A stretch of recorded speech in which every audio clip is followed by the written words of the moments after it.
If you honestly think that grinding Twitch and Kick is going to put you in the position to magically pay the bills forever, boy, do we have to talk. On average, streaming alone isn't a career anymore. It really never was. It mainly was a stepping stone for a lot of people. But if you want your craft to pay your bills and allow you to eat in 2026, you just have to look beyond streaming this year. Now, I know that some people are going to push back against this, throw some crazy examples out there of some streamers that make a lot of money. I'm not saying it's impossible. I'm saying as a collective, the odds of realistically doing that and making a living off of it, it's insanely low. Let me just give you some reality check, harsh stats to pay attention to here. Most streamers make literally nothing off of streaming. Around 70 to 73% of Twitch streamers report making zero on the platform at all. Now, some would argue, well, that's why Kick exists. You get 95.5, you get KPP,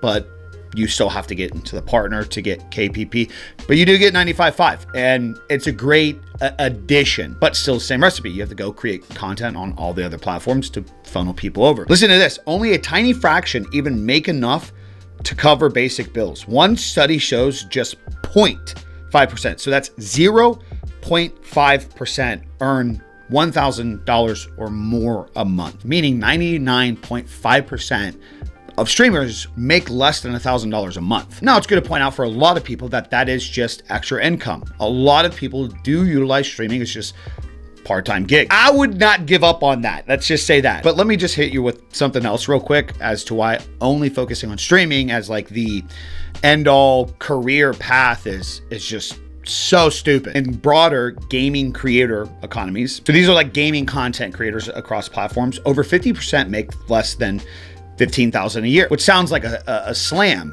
but I just explained to you that 73% of Twitch streamers don't even make anything. Well, the top 4% earn $100,000 plus a year. I just wanted to point that out because, like, yeah, in any aspect of content creation, especially in the gaming world, it's not guaranteed that you're gonna make income. It's not like I'm saying, hey, as a streamer, just start creating content and you'll automatically be successful. I'm just trying to explain that using streaming as a standalone hustle is like playing the lottery anymore. It's not impossible. There's odds, but statistically, it's very unlikely, especially relying on only platforms like Twitch and Kick, for example. Why relying on Twitch and Kick is risky. For Twitch, we've known this for years. It's got horrible discoverability, and as good of a platform that Kick is in comparison to Twitch, it's still the same thing. There's absolutely no discovery there. So unless viewers already know you, or you're making content that's getting views to bring people over, you're basically dead in the water on those platforms. And on top of that, they're community support driven. If you lose momentum, you lose income. Now, Kick over the last couple of years did incorporate the KPP, or Kick Partner Program.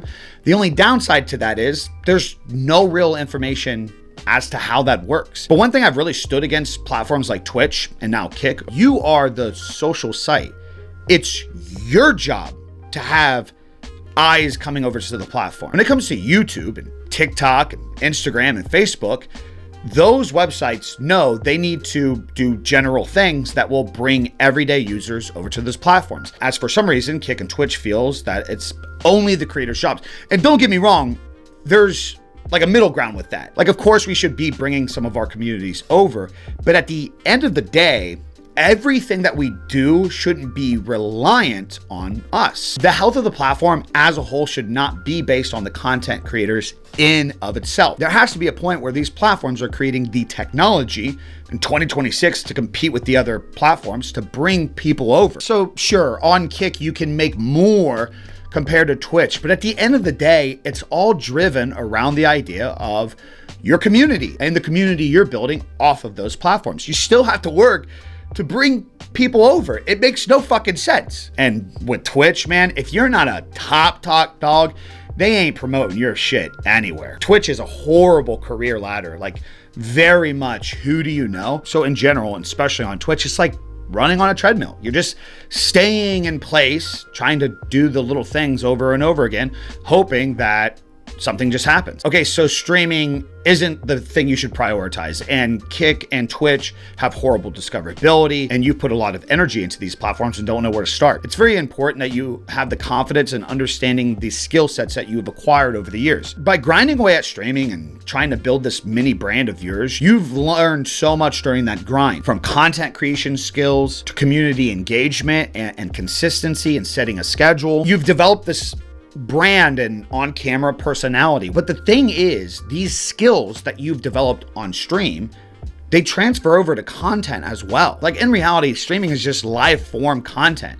It's just content that you could be making, but you're doing it live. In fact, I know there's gonna be some creators watching this video today that everything they've been doing in live streams this year, they'll apply some of these techniques I'm about to mention today, and they'll have a good YouTube video pop off, and then they'll start asking themselves why they even bother streaming. Why don't they just make YouTube videos? And they'll be more successful from creating YouTube videos and creating verticals and working in different directions. So let's create a plan and strategy for 2026, shall we? We're gonna break it down into daily objectives, weekly objectives, and monthly objectives. Daily objectives. Let's focus on less stress, less overall work, but micro growth, micro transactions of your time to be doing something. First off, stream less.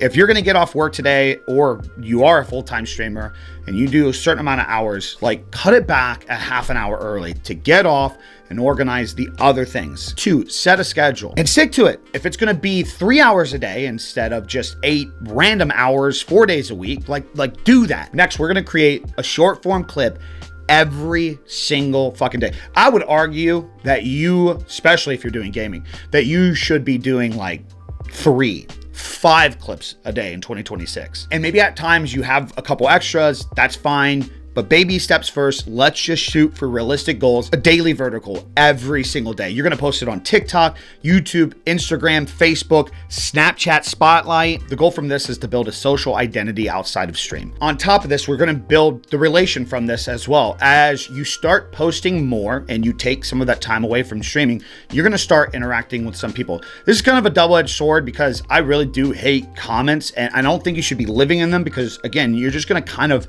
waste your time doing it 24/7. Timing is everything. It's crucial to having balance, but obviously what you're trying to do here is you're trying to build a community. The best way to build a community is by communicating. One thing that I've really been shooting for this year is interacting more in Discord. I have been trying to do a better job after a video goes up in like the first hour window, like maybe coming back and just responding to some comments, especially with the active people that I do fuck with and not necessarily like the haters. Those usually come later on. But what we're gonna shoot for every single day this year is we're gonna make content that sells you, not the game, not the platform, not the idea. We're not gonna put any, hey, come follow me on, hey, please subscribe to, hey, I'm a lonely little Twitch streamer and I need views. We wanna tell stories. Here in a second, we will go over building up the correct shorts and storytelling to try to build a community, so hang tight on that one. Next, we're gonna shoot for weekly objectives. The goal from this is building momentum, a portfolio, and also trying to monetize. I really wanna challenge everybody to do either 1 to 3 long form pieces this year, like YouTube long form videos in 2026. I'm personally shooting for 1 to 2 every single week. Once a week, try to collaborate with one creator. And what I mean by this is not go out there and try to find somebody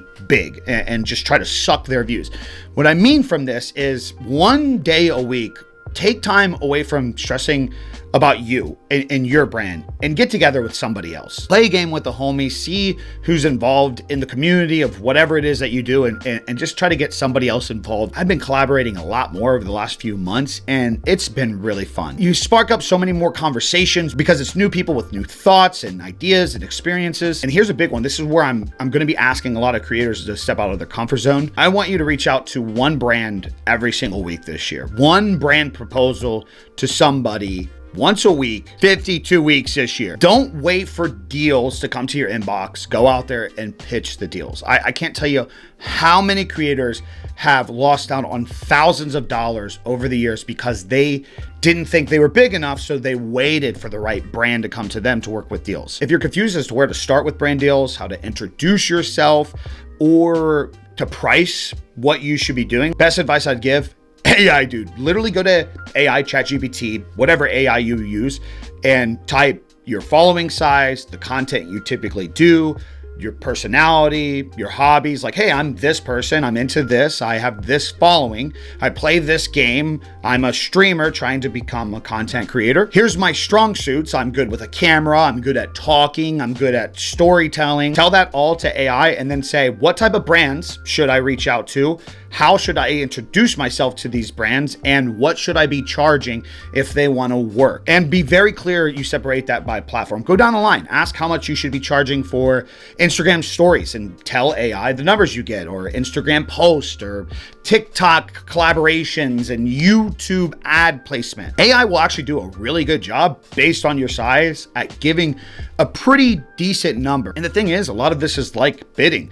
Some of you creators out there are going to go to a brand this year and say, hey, I'd like to work with you guys. This is how much I charge. And that brand's not even going to hesitate. And you're going to have your fucking mind blown because you just made an extra $1, $2, or $5,000 off of something that you didn't even imagine was going to happen. But there are going to be times where, hey, maybe you pitch this brand deal for $1,000 and a brand just comes back and says, hey, we are willing to work with you, but we only have a budget for like $750. Are you willing to work with us? That's where you can take your personal gut feeling and say, yeah, I'm willing to do that. Biggest advice for people building brands this year that haven't really done brand deals: don't lock into anything long-term. If you're gonna do one-off brand deals, make sure you don't do a deal where the brand has control over your identity or anything for like the X amount of years. Make sure they're one-off. Again, you can take everything that the brand comes back with and all their terms and whatnot before you sign. You can throw that into AI and you can say, look for any red flags. Does this tie me to anything? Will I be held to anything? Is there anything that I should be concerned about in this document before I take this deal? Next, monthly objectives. So I told you to reach out to brands once a week at least. If you want to do more, do more. If you can do that daily, fuck it, dude. Do it daily. The worst that's going to happen is somebody's going to say no, and you're right back where you started. But let's try to shoot for securing one brand